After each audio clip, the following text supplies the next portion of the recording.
Good evening, students. Today we'll have the concluding and last lecture on vectors. Last lecture में हमने cross product पढ़ा था और cross product में हमने प्रॉपर्टीज़ पढ़ ली थी और कुछ चीज़ें मैं फिर से रिकॉल करवा देता हूँ, like what we did in cross product of vectors. हमने देखा था जैसे वेक्टर्स में दो प्रकार की प्रोडक्ट्स होती हैं, cross product and dot product, जिसमें क्रॉस प्रोडक्ट जो होती है that is between two vectors. और अगर हमारे पास दो वेक्टर्स दिए हुए for example A and B, तो A cross B is actually equal to mod A mod B cos theta into N cap, right. और एन कैप के लिए हम कौन सा मेथड बता देते हैं? Right hand thumb rule. Right hand thumb rule. This has already been discussed in the previous lecture, so you can also look at that lecture. Just a quick recall. And हमने ये भी देखा था कि I cross I क्या होता है? Zero vector, J cross J is K cross K is also zero vector. And मैंने बोला था कि बाकी जो अलग अलग हैं तो उनके लिए क्या करने का? I J के ऐसे लिख दो, write it in anti clockwise direction, I J K, है ना। और इधर से देख के लिखो आई क्रॉस जे, आई क्रॉस जे कौन बचा? के, जे क्रॉस के, जे क्रॉस के आई, है ना, जे क्रॉस के क्रॉस आई, के क्रॉस आई इज, और इसको उल्टा लिखेंगे तो नेगेटिव हो जाएगा, because we also give the property that A cross B is minus of B cross A, या B cross A is minus of A cross B. तो अब इसी के अंदर हम इसको उल्टा कर देंगे, जे क्रॉस आई इज माइनस के cross J is minus I, and I cross के माइनस जे। तो हमारे पास क्या हो गया? 6 ये वाले आ गए और ये 3 0 हो गए, ठीक है। तो अब हम लोग जो cross product between two vectors in analytic form करेंगे, and let us see what you get in that, and let's see how to find out a shortcut for that. तो cross product when vectors are in analytic form, तो will take an example and try to do it, ठीक है। ये basic rules का हम इस्तेमाल करने वाले हैं उसमें।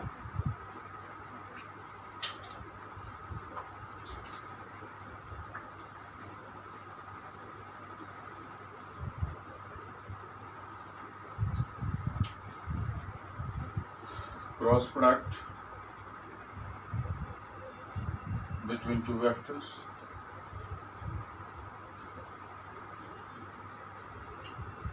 in analytic form.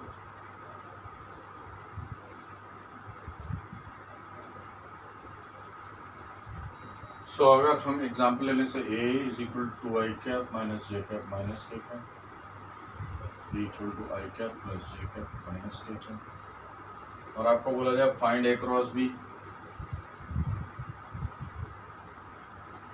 तो let's write it down first, two I cap minus J cap minus K cap cross I cap plus J cap minus K cap. So इसमें हमें 9 विल गेट 9 टर्म्स, 3 3 9, लेकिन उसमें से 3 टर्म 0 हो जाएंगे। जैसे आई cross आई आपका 0, जे क्रॉस जे 0, के क्रॉस के 0, लेकिन आई क्रॉस जे 0 नहीं है, आई क्रॉस के 0 नहीं है, जे क्रॉस आई 0 नहीं है, जे क्रॉस के 0 नहीं है, के क्रॉस आई 0 नहीं है, के क्रॉस 0। तो इसमें हमें 6 टर्म्स ऐसा आएंगे जो 0 नहीं है, और 3 टर्म ऐसा आएंगे जो 0 होंगी। तो we will not go by that long method, what I will give you is a very short determinant method of finding the cross product. तो इसको लिखने का क्या तरीका है? पहले ए आई उसके बाद बी आया, तो उसको एक स्क्वायर एरे में लिख देते हैं आई जे के। अब उसके बाद ए वेक्टर के कोएफिशिएंट जो आई जे के हैं 2 -1 -1, 2 -1 एंड -1। उसके बाद बी जो वेक्टर है उसके कोएफिशिएंट्स 1 1 -1। अब इसको एक्सपैंड करना हम लोगों ने डिटरमिनेंट वाले लेक्चर से देखा है, तो आई से एक्सपैंड करेंगे तो हमें मिलेगा ये और ये हटा देंगे तो -1 × -1 +1, +1 +2 है ना, फिर माइनस जे कैप करके फिर एक्सपेंशन करेंगे, ये दोनों गायब कर दो, 2 -2 +1 -1 प्लस के कैप, ये दोनों को छुपा दो, 2 1 2 2 + 1 3, क्योंकि -1 में हम माइनस और लगा देंगे तो +1 हो जाएगा। So if you are not able to understand this, please go back to the determinants वाला जो लेक्चर मैंने दिया हुआ है, उसको फिर से आप बार देख लो एक वो। तो ये A क्रॉस B आपका आ गया है ना, तो the A cross B is coming out to be 2 I cap plus J cap plus 3 K cap, correct. You can also find out the sin theta from here, दोनों तरफ आप modulus निकाल के कर सकते हो। This is also a method by which we can find the angle, but इसमें एक ही एम्बिग्यूटी होगा कि आपको ऑब्ट्यूस एक्यूट पता नहीं चलेगा, क्योंकि sin theta is positive for both the acute and obtuse angle, that is 0 से लेकर 180 तक sin theta पॉजिटिव होता है। इसलिए this is not a good method of finding the angle between two vectors, क्योंकि every time you will be reporting acute angle, बल्कि हो सकता है वेक्टर्स विथ ऑब्ट्यूस एंगल भी होते हैं, इसलिए हम डॉट प्रोडक्ट का इस्तेमाल करके we find out the angle between two vectors. So another thing that we can do is to find the area of the parallelogram formed by the two vectors. So ये सब कुछ applications में हम करेंगे, and let's list down some applications of using the cross product. Let's take the first application.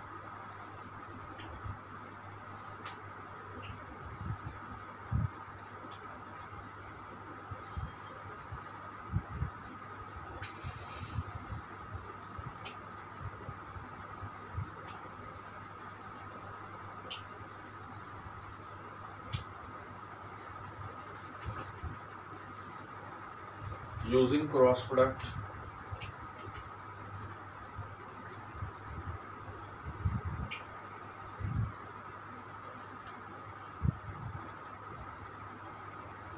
मैंने बताया था कि अगर A and B vectors are representing the two adjacent sides of a parallelogram, then area of parallelogram is equal to mod of A cross B, right. और अगर आपको area of triangle चाहिए, suppose you want only the area of the triangle,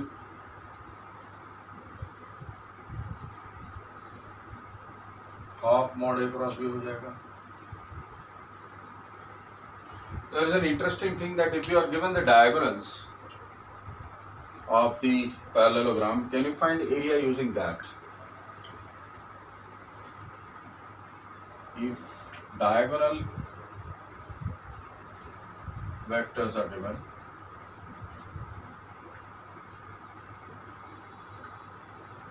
then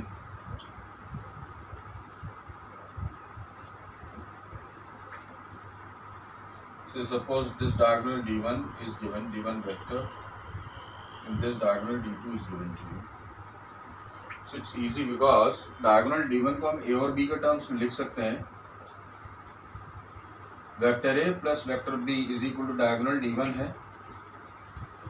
अब देख लो, vector A plus vector B is diagonal D1, और ये diagonal मिला आपको इसको रिवर्स करने से -A plus B, so vector -A plus vector B is equal to diagonal D2। इन दोनों इक्वेशन से आप A और B निकाल सकते हो, इन दोनों को ऐड कर देंगे तो आपको 2B मिलेगा। So diagonal D1 plus diagonal D2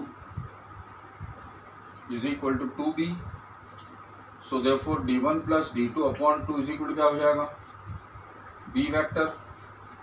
similarly अगर अपन सब्ट्रैक्ट करेंगे D1 vector minus D2 vector, D1 vector minus D2 vector is equal to 2A vector, therefore A vector is equal to D1 vector minus D2 vector divided by 2।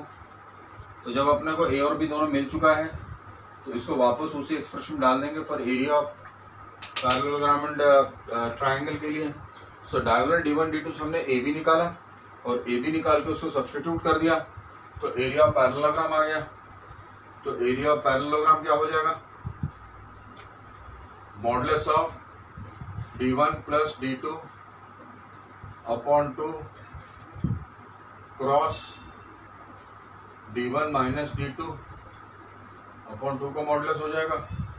So this way you will be able to get the area of the parallelogram and triangle के लिए पूरी चीज़ को फिर से half कर दो तो आपका area of the parallelogram and area of the triangle मिल जाएगा. जब डायगोनल वेक्टर्स आ गए हमने बेसिकली किया क्या, डायगोनल d1 d2 से a और b निकाल लिया. ऐसी वेक्टोरियल आप लिख सकते हो क्योंकि vector a plus vector b is diagonal d1. So vector a plus vector b is diagonal d1 और डायगोनल d2 क्या है, इसको उल्टा कर देंगे हम, ये वेक्टर को हम उल्टा कर देंगे तो minus a plus b is equal to d2. तो आप d1 प्लस d2 कर दीजिए तो आपको d1 माइनस d2 करेंगे तो 2 आ जाएगा तो a की वैल्यू आ जाएगी d1 minus d2 by 2. Right. So this way we have been able to write down the area of the parallelogram using the diagonal vectors as well as the sides of the parallelogram as a and b. तो अपन एक सवाल कर लेते हैं then आपको clear हो जाएगा थोड़ा.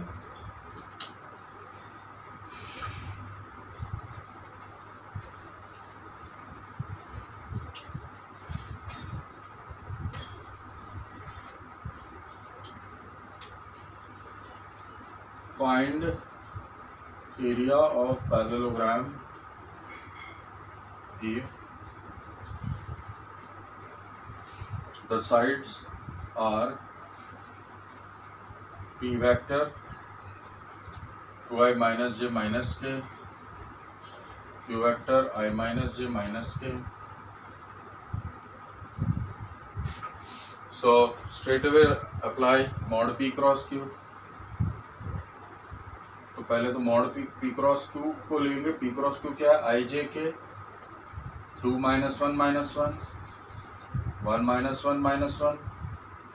देन इसको आई से एक्सपेंड करेंगे तो आपका ये 0 हो जाएगा. 1 माइनस 1 0 प्लस जे से करेंगे माइनस 2 प्लस 1 माइनस 1 सॉरी इसको यहाँ पे माइनस प्लस के कैप और माइनस 2 प्लस 1 माइनस 1 तो हमारे पास आ जाएगा 0 I cap plus J cap minus K cap.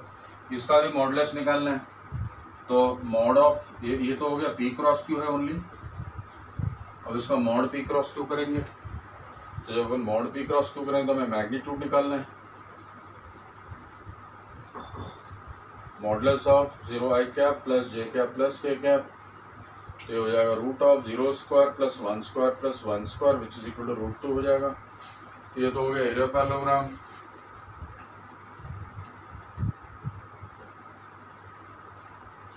और एरिया ऑफ ट्राइंगल चाहिए तो वो भी निकाल सकते हैं. Area of triangle is root 2 divide by 2 1 by root 2 square units हो जाएगा.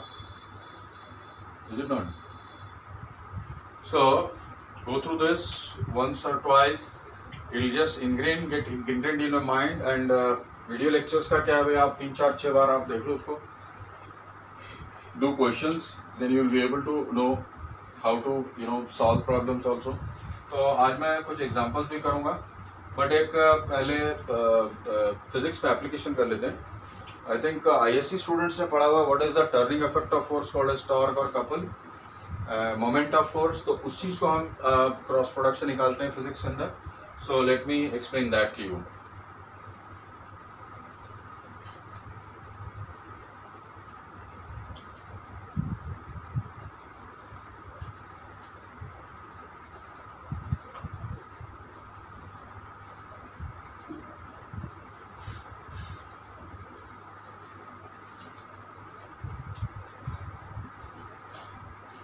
So let's look at the question here. Sorry, one more application, that is finding torque due to a force.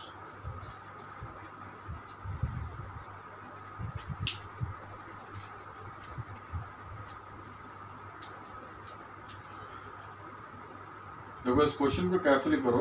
Example find the torque produced by the force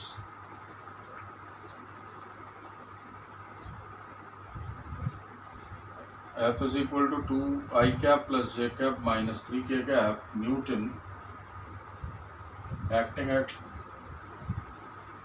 113 about the origin. देखो कोई भी question अगर आपका torque के related दिया है तो अगर आपने इस तरह से ढंग से नहीं दिया हुआ है तो that means question is not correct. So find